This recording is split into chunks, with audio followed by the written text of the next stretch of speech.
Hello friends, welcome to my YouTube channel. तो हम supply chain management के unit number 3 पे थे। इससे पहले मैं यूनिट नंबर 1 एंड 2 अपलोड कर चुकी हूँ। तो अब हम यूनिट नंबर 3 में हमने पहले भी बहुत सारे टॉपिक देखे हैं, जैसे कि ट्रांसपोर्टेशन, मोड ऑफ ट्रांसपोर्टेशन और लाइनर एंड ट्रैम्प सर्विसेज। आज की इस वीडियो में हम बात करेंगे international air transport. International air transport का मतलब है कि जैसे हम जब एयर से कोई अपने गुड्स को ए प्लेस से बी प्लेस तक लेके जाते हैं, तो उसमें हमें क्या क्या फैसिलिटीज़ मिलती है या क्या क्या उसके डिसएडवांटेजेस होते हैं। तो इसके अंदर हम ये बात करेंगे।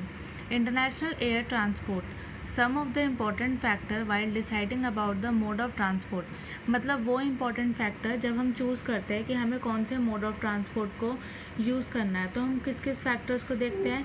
पीरियड ऑफ क्रेडिट, मतलब हमें क्रेडिट फैसिलिटी का कितना टाइम पीरियड प्रोवाइड होगा।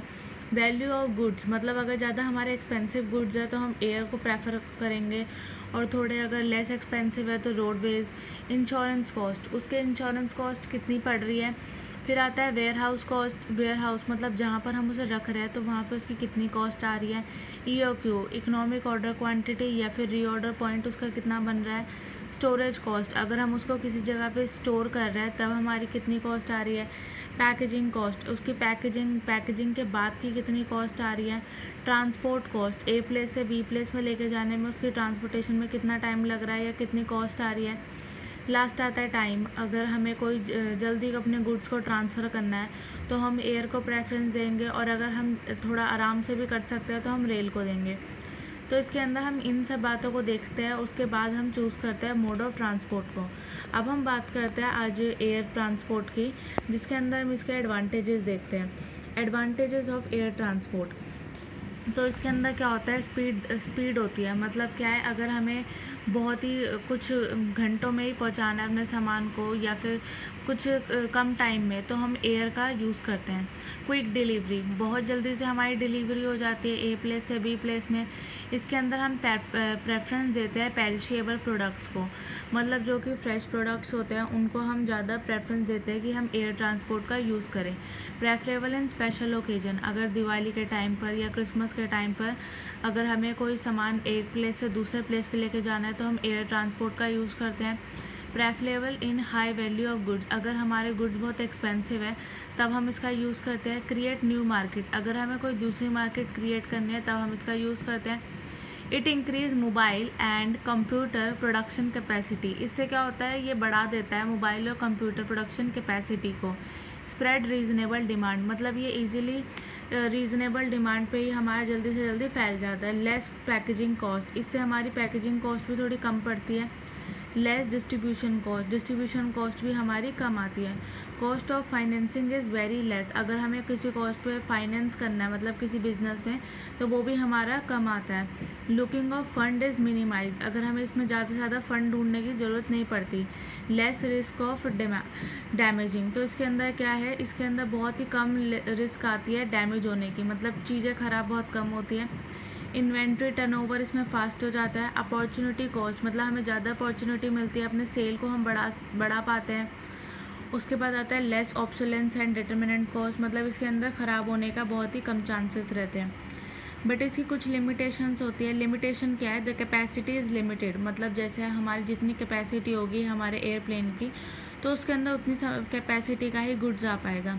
ऑपरेटिंग एक्सपेंसिव, अब ऑपरेटिंग एक्सपेंसेस देखते हैं, मतलब जो उसके बनाने के टाइम हमारा खर्चा हुआ, are very high due to, वो मतलब जो ऑपरेटिंग एक्सपेंसेस होते हैं वो हमारे ज़्यादा हाई होते हैं, क्योंकि जो उसकी फ्रेट रेट्स होते हैं वो भी ज़्यादा लग रहे होते हैं। जो हमारा एयरवेज होता है वो किसके ऊपर डिपेंड करता है, वेदर कंडीशन के ऊपर। बिकॉज अगर वेदर कंडीशन ख़राब होगी तो हमारे एयरप्लेन एक जगह से दूसरे प्लेस पर नहीं जाएंगे। तो उसके बाद हम देखते हैं cargo tariff structure. Freight is the reward payable to the carrier for the carriage and arrival, जो फ्रेट रेट्स होते हैं वो हम उसके कैरेज और अराइवल के टाइम पर देते हैं। तो ये डिपेंड करता है हमारे सप्लाई और डिमांड के ऊपर, मतलब सप्लाई कितनी है या फिर डिमांड कितनी है किसी गुड्स की। The demand is calculated on the basis of elasticity, जो डिमांड है वो इलास्टिसिटी के बेसिस पे कैलकुलेट की जाती है। हमें पता है इलास्टिसिटी हमारी 5 टाइप से देखी जाती है, perfectly elastic, in elastic, perfectly in elastic, unitary elastic और मोर देन और less than elastic. Air freight handle, अब एयर फ्रेट हैंडल देखते हैं हम इंटरनेशनल एयर ट्रांसपोर्ट एसोसिएशन से, जिसके अंदर हम फॉलो करते हैं प्राइस पॉलिसी ऑफ पैरिटी को। अब पॉलिसी ऑफ पैरिटी के अंदर हमारा क्या आता है, जो पॉलिसी ऑफ पैरिटी होती है वो डिपेंड करती है डिमांड और सप्लाई पे। ये हमारी देखा जाता है इसके अंदर कि कितनी डिमांड हो रही है किसी प्रोडक्ट की और कितनी सप्लाई उसकी मांग रहे हैं। The objective of IATA is based on the balance its profit. इसका मतलब ऑब्जेक्टिव क्या होता है कि हमारे प्रॉफिट को बैलेंस कर पाए और हमें फुल यूटिलाइजेशन मिले अपने ट्रांसपोर्ट यूनिट की। तो IATA के अंदर क्या होता है, इसके अंदर हमें कंपोनेंट प्राइस को नहीं देखते बल्कि इसके अंदर क्वालिटी ऑफ सर्विसेज को ज़्यादा फोकस दिया जाता है। तो इसके अंदर हमें IATA के अंदर देखते हैं कि हमारी क्वालिटी, मतलब हम किस टाइप की सर्विस प्रोवाइड कर रहे हैं तो उसकी क्वालिटी कैसी है और कितनी अच्छी है। एयर फ्रेट रेट क्लासिफिकेशन, अब इसके जो रेट की क्लासिफिकेशन किस तरह से होती है। स्पेसिफिक कमोडिटी वो होता है जो किसी पर्टिकुलर कमोडिटी या पर्टिकुलर क्वांटिटी पे लगते हैं, वो रेट्स होते हैं। न्यूज़पेपर कमोडिटी रेट्स वो होते हैं जिसके अंदर कोई पर्टिकुलर रेट को चार्ज किया जाता है और उसके बाद हम एडिशनल सरचार्ज को भी चार्ज करते हैं। Valuation charges, it is a charge which applied in addition to the freight charges, मतलब अगर हमें फ्रेट चार्जेस के अलावा भी कोई लगाना है तो हम उसके ऊपर वैल्यूएशन चार्जेस लगाएंगे। उसके बाद आता है हमारा द रेट आर कैलकुलेटेड, जो इसके अंदर आता है फ्रेट रेट्स के अंदर वो कैलकुलेट होते हैं हमारे क्वांटिटी के बेस पे। Cabotage, government has mentioned some specific territory in which non international rates are applicable, मतलब गवर्नमेंट ने कुछ मैंशंस कर रखी है कुछ टेरिटरीज जिसके अंदर जो नॉन इंटरनेशनल रेट्स है वो ही एप्लीकेबल होते हैं, उसको बोलते हैं कैबोटेज। फिर आता है यूनिट लोड डिवाइस हमारे इंपॉर्टेंट टॉपिक है। इसके अंदर दो पार्ट्स होते हैं हमारे, एयरक्राफ्ट यूनिट लोड और नॉन एयरक्राफ्ट। तो एयरक्राफ्ट यूनिट लोड में हमारा क्या आता है, यूनिट लोड का मतलब क्या होता है, सबसे पहले वो चीज़ जिससे हमें हेल्प मिल सके अपने लगेज को लोड करने में। इसके अंदर हमें एयरक्राफ्ट के ओनर की बात करते हैं। These ULDs can be given to the shipper agent, ये जो हम ULD होते हैं ये शिपर एजेंट को देते हैं, वो भी मतलब थोड़े टाइम पीरियड के लिए, टेम्पररी के लिए, परमानेंटली हम नहीं देते। नॉन एयरक्राफ्ट के अंदर हम शिपर ओनर की और एजेंट को देते हैं ये फैसिलिटीज़। इसके बाद आता है हमारा features of ULDs, rating of ULD। अब इसकी रेटिंग क्या होती है, सम ULD should be based on use data point of origin, मतलब कुछ ULD जो होता है वो किसके ऊपर बेस्ड होता है, हमारे ओरिजिन, मतलब कहाँ से वो शुरू हो रहा है और कहाँ पर उसको ख़त्म होना है। तो ये हम देखते हैं एयरक्राफ्ट ULD के अंदर। द चार्जेस आर कैलकुलेटेड, अब इसका फॉर्मूला क्या होता है, तो हम उसमें देखते हैं मिनिमम चार्ज, मतलब कितना कम से कम चार्ज हमारा लग सकता है, प्लस एडिशनल चार्जेस और एक्स्ट्रा चार्जेस। सेकेंड पॉइंट आता है the charges for aircraft ULD are based on actual gross rate, तो इसके जो हम चार्जेस देखते हैं वो एक्चुअल ग्रॉस रेट के बेस पे हम देखते हैं।